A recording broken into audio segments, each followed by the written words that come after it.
it'll have it, and then I think it reacts with the oxygen in the air, and then it just bang, it kicks in. It's... Oh, shit. I'm not exactly sure why these guys are doing this. I mean, it can't be to get drunk. But to be honest, it's more of a product of being drunk rather than something you do to get drunk. And it's against the grain. You're not meant to put vodka in your eye, I'm sure. You're not meant to put anything in your eyes. And it doesn't really make sense. Open it, open it, open it, open it. Ah. Ah. Ah. Ah. Ah. Yeah. But what do you like about that? I don't...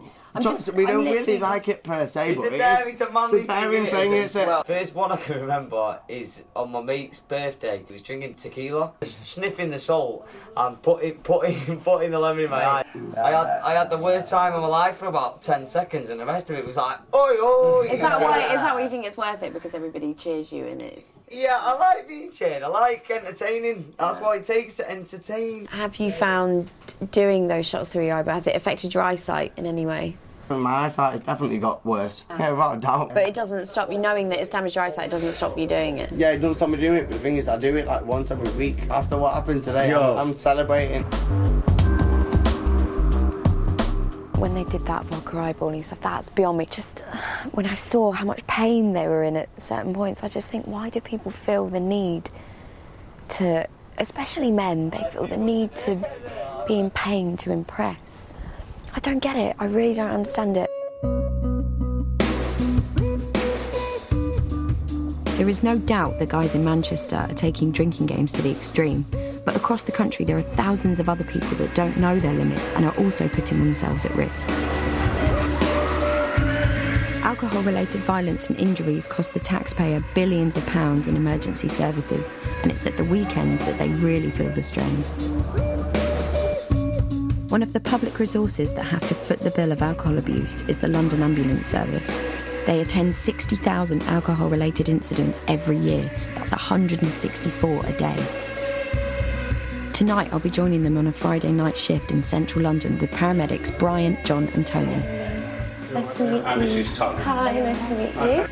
Could you tell me, am I definitely going to be seeing someone puke? Oh yeah, and you'll probably find as well, like I say, people have crapped themselves.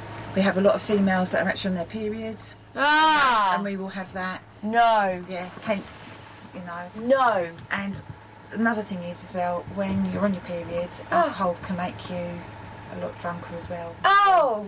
All the hormones will affect it. So, yeah, you're going to see quite a lot of things that you think, Oh my God. I don't like that Turn sound. up pre-route here. Number 365. There you go, babe. Okay, ready? 35-year-old male, apparently drunk, in Soho. We do it as apparently drunk. We can't say whether they've been drinking or not, whether it's drugs or not. Bye. We assess when we get up there. The ambulance I'm travelling in is no ordinary vehicle. It's a new idea called the Alternative Response Service, but it's also known as the Booze Bus. I'm actually getting really nervous now. I've got butterflies in my stomach. Oh, sirens.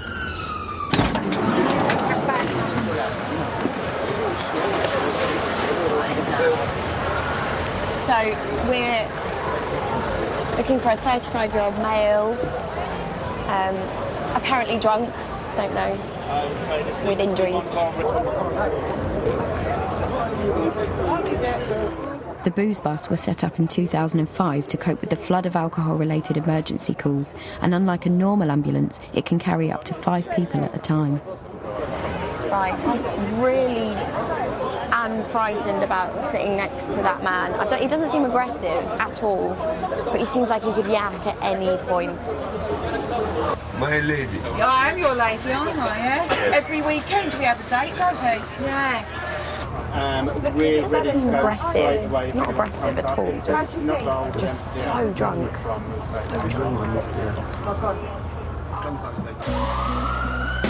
The next call in is for a 22-year-old female reported to be collapsed and drunk on the side of the road. She literally can't stand.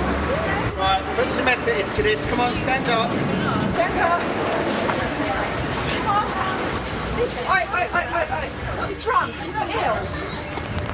somebody is in that state, they can't be told off, they can't be bollocked, there is no point, and you just have to help them. And I'm sure she'll feel very stupid in the morning and very ill.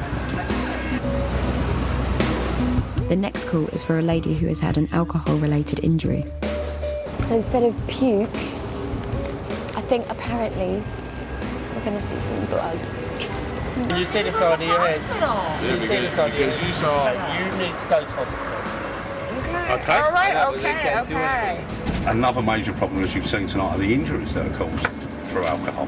I mean, we've gone to a young lady there, and thankfully it wasn't an assault, but purely by an accident, she's had half her ear sort of sliced through, and that's going to take plastic surgery. In a 6-month period, Booze Bus staff treated over 3,330 patients across London. Put some effort into this, you're going to have to stand up. The bus is now getting full. Go on, chuck it. About 25 people are picked up per bus on each night shift. This means that 25 other ambulances are free to respond to patients with life-threatening illnesses or injuries. In the bus now, we've got a young girl, 22 years old, found on the street, collapsed. She's clearly been very sick. And then we've just picked up a girl, roughly about 30, completely out of it. Like, she can't speak. She's pretty much passed out. Can you knock that one? Sober. When you're just looking round behind me. That is so depressing. That at the moment, that is the only word I can think of. Depressing. We've got a full truck at the moment, I'm afraid. Going to be dropping 3 off to St Thomas's Hospital. Okay. Onto this chair here. See this chair? Nice and gentle. Does it? There we go. Good man.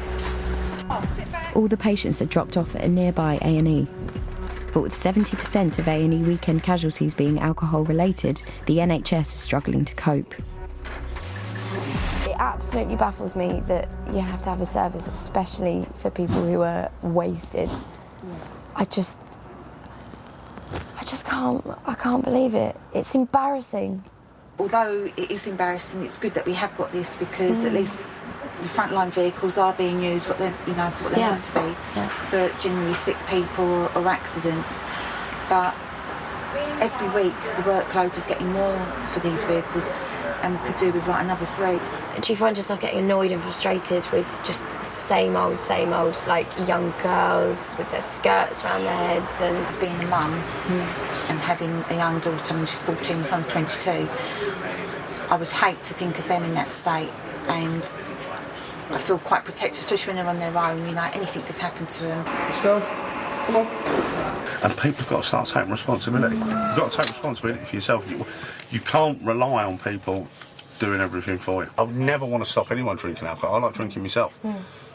But it's where do we draw the line, and does it become a social thing to an antisocial thing? tonight was pretty crazy.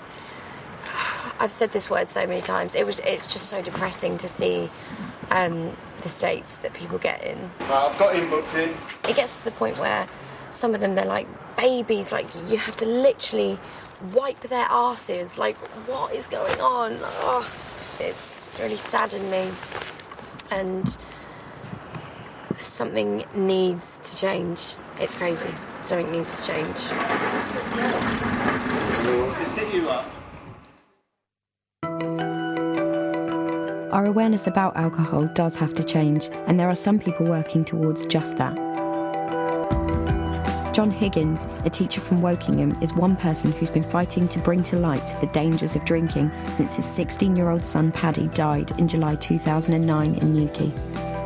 It was the dreaded knock on the door in the middle of the night, and it was two policemen, and they came straight to the point, and they just said a body had been found at the bottom of a cliff in Newquay, and that there was identification in the back pocket which suggested it was Paddy.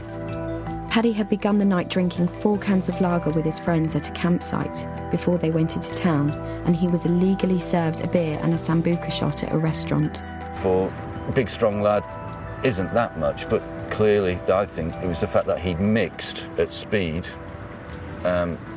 lager and then a spirit, you know, which he wouldn't have been used to, almost certainly affected him. They then headed back for the bus to go home, and one of them got separated, so Patrick volunteered to go off and look for him, and that was the last anybody saw of him.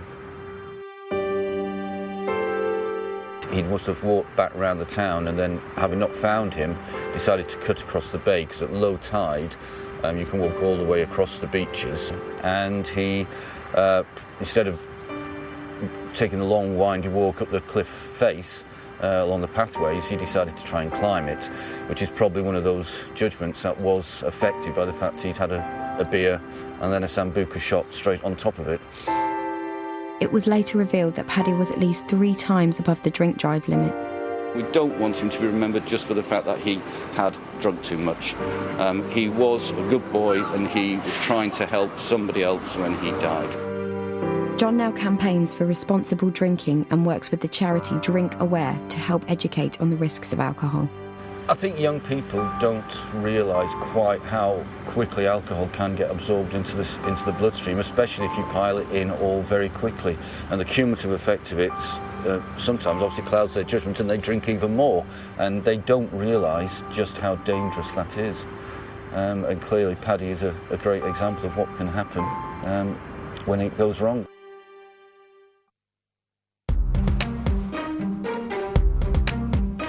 After everything I've heard and seen, I'm back in Manchester to see Eddie.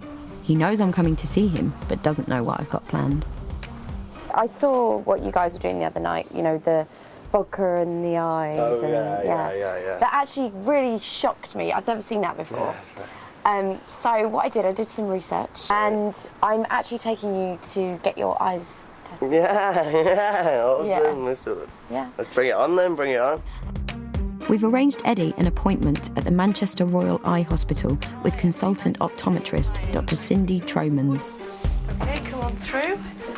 So I'm going to get you to look at the chart in the distance, OK? I can't really understand how taking a shot of vodka into the eye can actually make you drunk, because you've got a little hole here, and that's so tiny, it could get into your system that way, but I'm not really sure how on earth you would get enough vodka to actually get you drunk. Using vodka in the eyeball to get drunk is probably a myth. And it's just a tiny drop going in. There we go.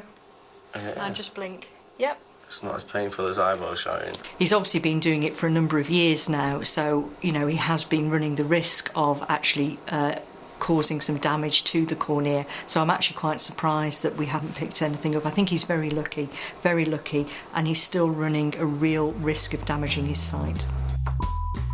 Dr.